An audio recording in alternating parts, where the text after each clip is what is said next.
Hey guys, Mr. Bear Arms ICT here. I recently jumped on the bandwagon of these newfangled things that seem to be called crossovers. This specific one that I'm going to review today came in second place in the XM17 modular handgun system competition. So what exactly is a crossover? Well, these are my opinions. I cannot find an actual official definition, and Glock is the only one who is calling there's a crossover. For me, that means short slide, long handle, full-size handle with the conceal carry type barrel. Springfield, Glock, Shadow Systems, and others have made one. But why this new mashup of technology? I don't know. If I'm going to CC this thing, the full-size grip is what sticks out of my belt. And so it's not going to print less than a full size. And with that, no. I am a taller guy, so a bigger framed gun does conceal better on my person. But like I said, the part that sticks out, the grip, is not any more concealable than a full size.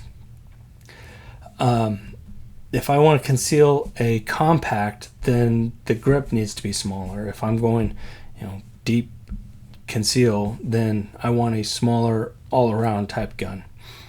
When the Hellcat Pro first came out, I really thought it was a solution looking for a problem, and those typically don't work out very well. I do understand that the longer grips do give better control, and the smaller slide is easier to conceal, but that just still doesn't make sense to me on why. So, which gun came in second in the XM17 modular handgun system competition? The civilian designation for this is the Glock 19X. Comes in tan and in 9mm.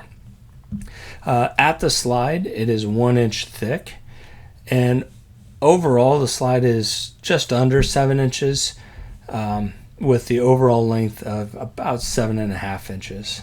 With an empty mag, it's 25 ounces, and the trigger pull is 6 pounds-ish.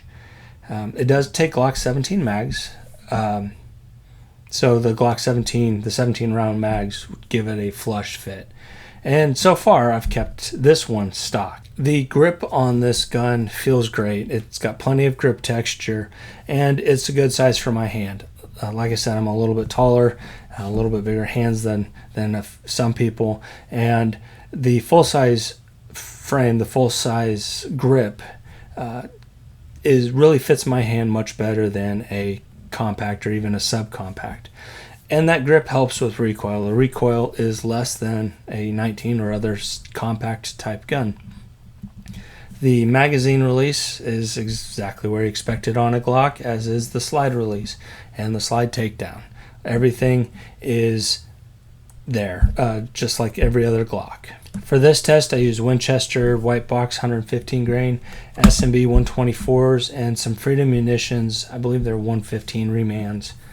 I used Glock mags, P mags, Hex mags, KCI mags, everything, and all of them were just the 17 round, no extended mags this test.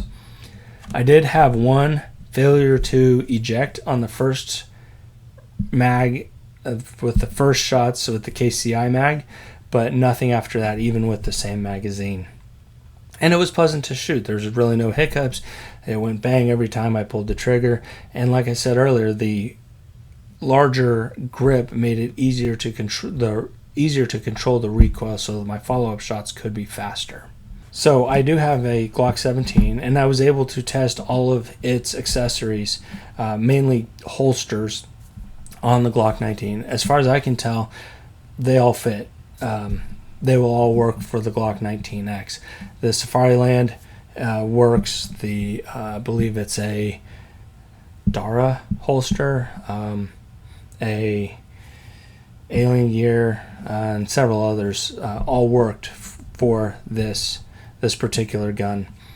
And since it is a Glock, most, if not all, of the Gen 5 parts and upgrades will work for it.